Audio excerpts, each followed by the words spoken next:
நாம் தமிழர் கட்சியாக இருந்தாலும் சரி, தேசிய முற்போக்கு திராவிட கழகமாக இருந்தாலும். அனைவருக்கும் வணக்கம். நான் முன்னாடி போட்டிருக்க காணொலியை வந்து பார்த்துருப்பீங்க. ஐயா சண்முகம் அவர்கள் வந்து நாம் தமிழர் கட்சியும் வந்து கலந்துக்கலான்னு சொன்னோடனே அந்த சவுண்டை பார்த்தீங்களா? இளைஞர்கள் வந்து நாம் தமிழர் கட்சியை கொண்டாடி திக்கிறாங்க.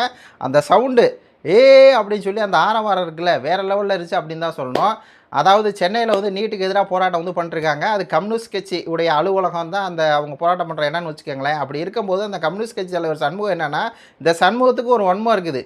இப்போ இவங்க இடத்துல போராட்டம் பண்ணுறனால எல்லா கட்சியும் வந்து இந்த போராட்டத்தை கலந்துக்கலாம். ஏன் காங்கிரஸ் கலந்துக்கலாம், அப்புறம் விடுதலை சிறுத்தைகள் கட்சி எல்லாம் கலந்துக்கலாம், தேமுதிக, பாமக, ஒரு கட்சியை தவிர, அதாவது பாஜக தவிர மற்ற எல்லாம் கலந்துக்கலாம் அப்படிங்கிற மாதிரி சொல்கிறாரு. அப்படி சொல்லிட்டு இருக்கவங்கள அவர் நாம் தமிழர் கட்சி மட்டும் சொல்கிறார். எத்தனை கட்சி இருக்குது அந்த கட்சியில் எது சொல்லணும் அப்படிங்கிற மாதிரி. ஆனால் அங்கே இருக்க இளைஞர் வந்து நாம் தமிழர் கட்சி வர சொல்லுங்கள், நாம் தமிழர் கட்சி வர சொல்லுங்கள் அப்படின்னோடனே உடனே இவர் வந்து நாம் தமிழர் கட்சி வரலாம், இந்த போராட்டத்தை கலந்துக்கலாம் அப்படின்னு சொல்லி சொன்ன உடனே தான் அந்த சவுண்டு வந்து ஆரவாரம் வந்து பிச்சுக்குது. நாம் தமிழர் கட்சி மவுசு என்றைக்குமே குறையாதுங்க. மண்ணுக்கும் மக்களுக்குமா நிற்கக்கூடிய கட்சி வந்து நாம் தமிழர் கட்சி தான். சில பேர் சொல்கிறாங்கல்ல, ஒன்று தோக்கணும், எம்எல்ஏ ஆகணும், எம்பி ஆகணும், அப்படி இல்லை அப்படின்னா அதெல்லாம் ஒரு கட்சியே இல்லைன்னு. அப்படிலாம் கிடையாது. மக்கள் களத்தில், போராட்ட களத்தில் எவன் நிற்கிறானோ அவன் தான் உண்மையான வீரன். அரசாங்கத்தை எதிர்த்து எவன் கேள்வி கேட்குறானோ அவன் தான் உண்மையான வீரன். சீமா நாம் தமிழர் கட்சி உண்மையான வீரன் அப்படிங்கிறதுக்கு இந்த ஒரு வீடியோ வந்து சாட்சி அப்படின்னு சொல்லி வச்சுக்கலாம். அந்த பேர் நாம் தமிழர் கட்சி அப்படிங்கிற பேர், அந்த பேரே வந்து ஒரு வைப்பு, அந்த பேரே வந்து ஒரு பெரிய ஒரு எழுச்சி, பேரே ஒரு சவுண்டு. பேரை கேட்டாலே ஏன்னு சொல்லி எல்லாம் கத்துவாங்க அப்படிங்கிற மாதிரி தான் இருக்குது. சரி, இந்த வீடியோவுடைய கண்டென்ட்டுக்குள்ளே வந்துடலாம். சனம் செட்டி இருக்காங்கல்ல, ஜோக்கர், சனம் செட்டியை வந்து ஜோக்கர்னு சொல்லிட்டாங்களா? அந்த சீனை வந்து பாருங்களேன். தளபதியோட தீவிரமான ஃபேன். நேத்து தான் FDFS பார்த்துட்டு வந்திருக்கேன்.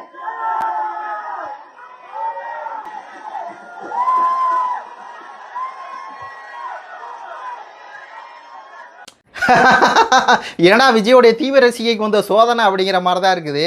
இதுக்கு மேலே யாருமே காரி துப்ப முடியாது, யாருமே வந்து எதுவுமே பண்ண முடியாது, அசிங்கப்படுத்த முடியாது அப்படிங்கிற அளவுக்கு அசிங்கப்படுத்தி விட்டாங்க அந்த மாணவரை.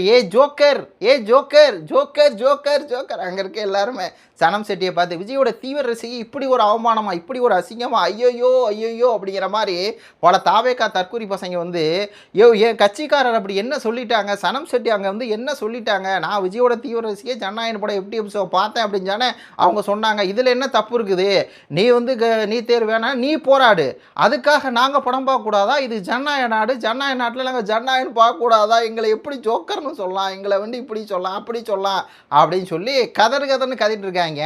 ஆனால் அந்த மாணவர்களுக்கு நம்ம வந்து ராயல் சல்யூட் வந்து அடிச்சுக்கிறோம். ஏன்னா இந்த மாதிரி தற்கொலைகள் எந்த இடத்துல எதை பேசணும், இங்கே எவ்வளோ பெரிய முக்கியமான ஒரு கல்வியுடைய மாணவருடைய கல்வியை பறிக்கிற அளவுக்கு பறித்து அங்கே நீட் தேர்வுன்னு ஒன்று கொண்டு வந்து அதில் அனிதாவிலேருந்து 20 பேர் இறந்து போயிருக்காங்க. அந்த நீட் தேர்வை ஒழிக்கணும்னு சொல்லி அங்கே டெல்லியில் போராட்டம் பண்ணிருக்கும் போது இங்கே நீ ஜனநாயகன் படம் பார்த்துட்டு இருந்தேன்னா அப்போது நீ எல்லாம் வந்து எப்படிப்பட்ட ஒரு ஆள், நாட்டுக்கு வந்து ஒரு கேடான ஒரு ஆள், நீ ஒரு ஜோக்கர் அப்படின்னு தான் வந்து சொல்லணும். அதை கரெக்டாக பார்த்து விஜயோட ரசிகை சனம் செட்டி ஒரு ஜோக்கர், அது மாடலிங் அப்படின்ட்டு அது எப்படி எப்படிலாம் பண்ணிருக்கோம் அப்படின்னு சொல்லி தெரியும். அதெல்லாம் நம்ம வேணால் பர்சனலாலாம் பேச வேணாம். ஆனால் இந்த இடத்துல அது போய் பேசுனது அப்பட்டமாக வந்து பார்த்திங்கன்னா கண்டிக்கத்தக்கது, வன்மையாக.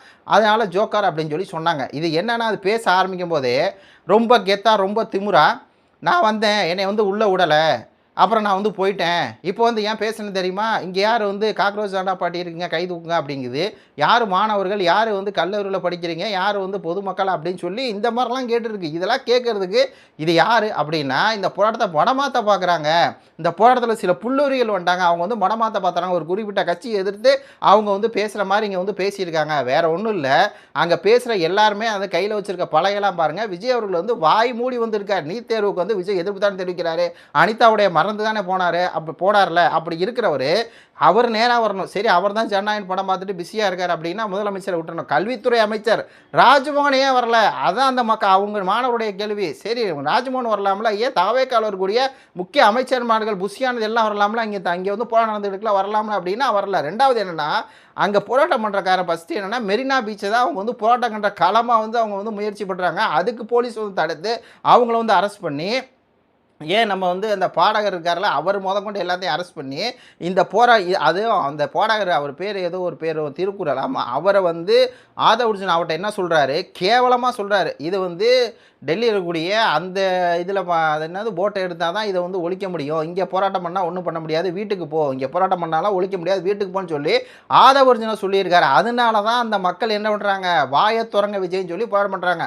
அப்படிப்பட்ட இடத்துல போய் நின்றுக்கிட்டு இஷ்டத்துக்கு வாய்க்கு வந்த மேனிக்கு நான் ஒரு விஜய் விஜய் ரசிகை தான், நான் போய் ஜோக்கரு, நான் போய் வந்து ஜனநாயகன் படம் பார்த்தா உங்களுக்கு வந்து இப்படி தான் சனம் செட்டி வந்து கேட்பாங்க, நீங்கள் உட்காந்து அழுக வேண்டியதா அப்படிங்கிற மாதிரி தான் இருக்குது. இதுக்கு மேலேயாவது மக்கள் வந்து திருந்துங்க. தமிழ்நாடு குட்டிச்சவராக போச்சு. டெல்லியில் பாருங்கள், இளைஞர்கள் வந்து போராட்டம் பண்ணிருக்காங்க. தமிழ்நாட்டில் இந்த மாதிரி ஜோக்கர்ஸ் யார், இந்த சினிமா பைத்தியங்கள், சினிமா பார்த்து சினிமா தான் உண்மை அப்படின்னு சொல்லி சினிமாவில் வந்து விஜய் வந்து அப்படி பண்ணுவார், ரீத்தை ஒழிப்பார் அப்படின்னு பேசுகிறாருன்னா வந்து ஒழிச்சு விட்டுறாரு அப்படின்னு நினைக்கிற ஒரு கும்பல், ஒரு தற்கொலை கும்பல். இந்த கும்பலுக்கெல்லாம் அந்த கரெக்டான ஒரு பதிலடி வந்து கொடுத்துருக்காங்க.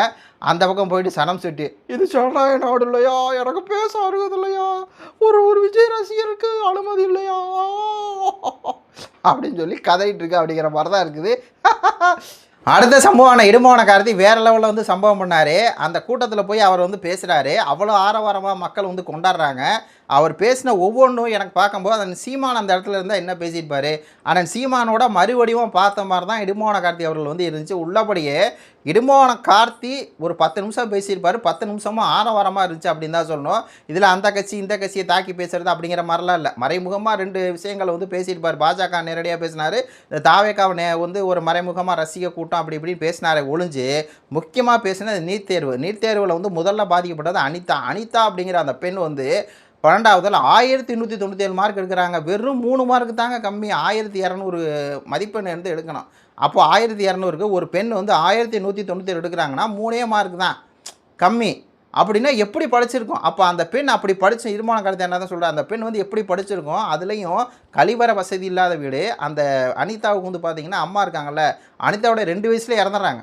புரியுதுங்களா உங்களுக்கு? அப்போ அந்த பெண் என்ன நினைக்கிறாங்க அப்படின்னா, மருத்துவம் பார்த்து இந்த மாதிரி வந்து சாகிறவங்கள நம்ம காப்பாற்றலாம் அப்படிங்கிற சிந்தனை அந்த பிள்ளைக்கு அங்கே தான் வரும். அதனால தான் அந்த வீட்டில் அந்த ஓட்டு வீடுங்கிற குடிசை வீட்டில் படித்து ராப்பகலாக படித்து கண்முழிச்சு படித்து அவங்க வந்து டாக்டர் ஆகணும் அப்படிங்கிற கனவோடு வந்து படிக்கிறாங்க. அப்படி கனவோடு படிச்சுட்டு வரவங்கள நீ நீட் தேர்வு எழுதுன்னு சொல்லி இந்த மத்திய அரசு கொண்டு வரும்போது அந்த பெண் வந்து இந்த இதில் படிக்கிறாங்க, தமிழ்நாடுடைய பாடத்திட்டத்தில் வந்து படிக்கிறாங்க. அதில் படித்து 1197 எடுக்கிறாங்களா? ஆனால் இது வந்து சிபிஎஸ்சி உடைய அந்த ஒரு இது. அப்புறம் எப்படி இவங்க வந்து அதை வந்து மார்க் வந்து எடுக்க முடியும்? அப்போ இதில் வந்து இவங்க தோல்வி அடைகிறாங்க அப்படிங்கிறது தான் அந்த மரணத்துக்கு வந்து காரணம் அப்படின்னு சொல்லி, இங்கே கல்வி முறை வந்து ஒரே மாதிரி இல்லை, ஆனால் தேர்வு முறை மட்டும் ஒரே மாதிரி இருக்குன்னு பல லாஜிக் பாயிண்ட்ஸுகளை எனக்கே வந்து பார்த்திங்கன்னா அப்படியே அவர் பேச்சு வந்து மெய் மறந்து கேட்டேன். சீமான பேசின மாதிரி இருந்துச்சு, சத்தியமாக பேசின மாதிரி இருந்துச்சு. அவர் பேசின ஒரு பேச்சும் சத்திய வார்த்தை அப்படிங்கிற மாதிரி இருந்துச்சு. எதனால நீட் வந்து தேவையில்லை, எதனால இந்த நீட் அப்படிங்கிறது ஒரு கொடூரம். அதாவது மருத்துவர் ஆகணும் அப்படின்னா அவங்க நீட் தேர்வு எது கொண்டு வருவாங்கன்னா ஒரு குறிப்பிட்ட ஆட்கள் மட்டும்தான் அப்படிங்கிற மாதிரி தான் அது வந்து நீட் தேர்வே இருக்குது. அது கோச்சிங் போகணுன்னா பல லட்சங்கள். அப்போது ஏழை எளியமாக எல்லாம் வேலையே இல்லை. அதாவது நல்லா படித்தா டாக்டர் ஆகலாம், நல்லா படித்தா டாக்டர் ஆகலாம் அப்படிங்கிற சிந்தனையெல்லாம் இல்லை. நல்லா படித்தா மட்டும் பத்தாது, உன்கிட்ட காசு இருக்கணும். காசு இருந்துச்சு அப்படின்னா நீ நல்லா படித்தாலும் தேவையில்ல, படிக்கணும் தேவையில்ல, கோச்சிங் வா, அந்த கோச்சிங்கில் இருந்து பண்ணிடுற அப்படிங்கிற மாதிரி தான் இந்த சிஸ்டம் இருக்குது அப்படிங்கிற விஷயத்தை வந்து அந்த இடுமான காலத்தை வந்து பேசினார். அந்த கூட்டத்தில் நானும் ஒரு 3 மணி நேரம் வந்து இது பண்ணிச்சு. இதில் என்னென்னா அந்த சன் நியூஸில் வந்து பார்த்திங்கன்னா 3 மணி நேரம் பேசியிருக்காங்களா, இடுமான காலத்து என்ன 2.5 மணி நேரத்துலேருந்து பேச ஆரம்பிக்கிறாருன்னா அதை மட்டும் கட் பண்ணி தூக்கிட்டாங்க. ஆனால் அதான் வந்து மேட்ரு. அந்த மாணவர்கள்லாம் கொண்டாடினாங்க. நான் இடுமான காலத்து வந்து செம்மையாக வந்து பேசினார், தரமான சம்பவத்தை வந்து பண்ணி விட்டார். நீட் எதிர்ப்பு, நீட் ஒழிப்பு அப்படிங்கிறது விஜய் அவர்கள் ஆட்சிக்கு வந்தால் நடக்காது. இப்படி தான் விஜய் அவர்கள் வாய் மூடி மௌனியாக இருப்பார். விஜய் கட்சிக்கார தற்கொலை வந்து இப்படி தான் வந்து சம்மந்தம் இல்லாமல் ஜோக்கர் மாதிரி பேசிக்கிட்டு இருக்கோம். அந்த இடத்துல திமுக இருந்தாலும் 5 வருஷம் எங்கள் திமுக ஒழிக்கிறதுக்கு ஏதாவது நீட்டு ஒழிக்க ரகசியம் தெரியும் அப்படிங்கிற மாதிரி பேசிட்டு கடைசி வரை ஆட்சியில் இருக்க வரை நீட்டை வந்து ஒழிக்க மாட்டாங்க. சீமான் அப்படிங்கிற ஒருத்தர் இருந்தால் தான், அவர் வந்தால் தான் அவர் தான் இதை பண்ண முடியும். அதை வந்து புரிஞ்சுக்குங்க அப்படின்னு சொல்லிட்டு, இருந்தாலும் இந்த இளைஞர்கள் வந்து போராடுறாங்கல்ல, இப்போயாவது போராடுறாங்களே அப்படிங்கிற மாதிரி தான் இருக்குது. இந்த போராட்டத்துக்கு நம்மளுடைய முழு ஆதரவு வந்து நாம் தமிழர் கட்சி வந்து கொடுக்குது. உங்கள் கருத்துக்களை சொல்லுங்கள். நன்றி, வணக்கம்.